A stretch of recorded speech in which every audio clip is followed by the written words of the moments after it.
All right, welcome back to the Quiet Fight. I'm Dylan. Do you want to introduce yourself to the world? Sure. I'm Gary. Okay, Gary, and what brings you here today? I am here to support mental health. Men's mental health is kind of where I've put my focus on because of my own struggles and my own life and Okay, things that I've gone through. okay, and you're telling me that you're part of a group here that's representing like a brotherhood or something like that. Can you Yes, tell me more about that? it is the Brotherhood of Belonging. We're a nonprofit organization in Saskatoon.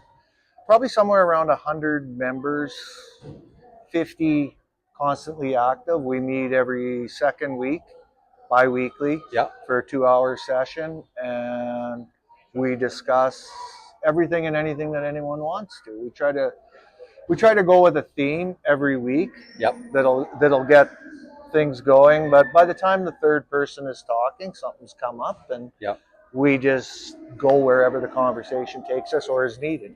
yeah. So it sounds like it's like a pretty good release mentally for men. It is very. I find it, for me, it was a way to help navigate through.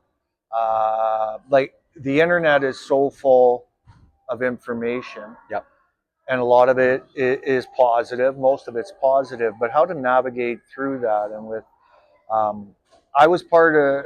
I was researching and trying to find my way alone through a lot of that stuff, and then now with the Brotherhood, you can get different perspectives and different things. That we have a couple of guys in there that are masters in psychology, oh yeah, and a lot of Reiki guys, and everybody has something different. But everybody in the world has struggles and trauma in their yep, life, and there's so many things out there to help us. yep.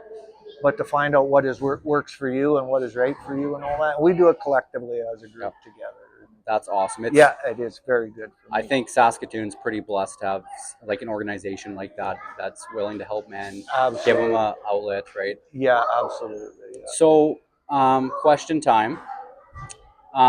What is a quiet fight that you faced and no one saw? A quiet fight that I faced that most. There's been several, but I think the most recent and the one that probably has affected me most and would probably affect a lot of men.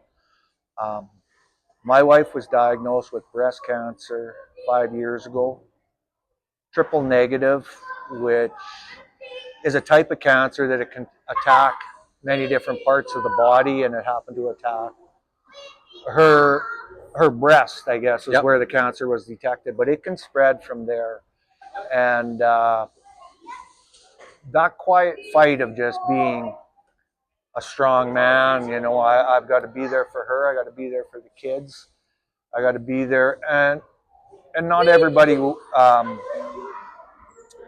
appreciates or recognizes that, like, not just her going through the struggles of cancer and operations and chemotherapy and radiation, but the toll it takes on yourself, and Yep. witnessing a person that you chose to be your loved one, to spend the rest of your life with, and the fact that you may be losing that, right? We've been married 25 years now, and to see someone you care very deeply for struggle and possibly lose, and to hold that all together with the kids, our daughters and grandkids. Yep. If I didn't have the group, I don't know where I would be, because there was a lot of support and a lot of venting that I was able to Yep. do with a group of men that, Yep. was amazing. Yep. If you were aware that somebody was having a quiet fight within themselves, a silent battle, what advice or what would you tell them? Don't hold it in. You need to talk to somebody. I think men's greatest flaw is holding it in, and I call it dump trucking. Right? We keep loading it on the back of that dump truck and on that dump truck until that final piece is put on that dump truck, and then we dump it, Mm-hmm. and we explode with anger. Usually, is our number one thing. Men have a great emotion of anger, and I think pain and suffering all that is masked and comes out as anger because we've never been taught how do we express ourselves. I was never taught that. I was, my role models and men growing up, through the 70s was Burt Reynolds, Chuck Norris, Clint Eastwood, and these are all macho men, powerful, violent, Didn't angry. say anything. Yeah. I needed more men in my life that were sensitive and liked to hug and I didn't know that I could be like that maybe I should be like that. I know now that's exactly who I'm supposed to be, and vulnerability. But to your question is, speak to somebody, whoever it can be, your best friend, someone you don't even know, someone at work. Go for coffee. Get that out. Write it down. Even helps.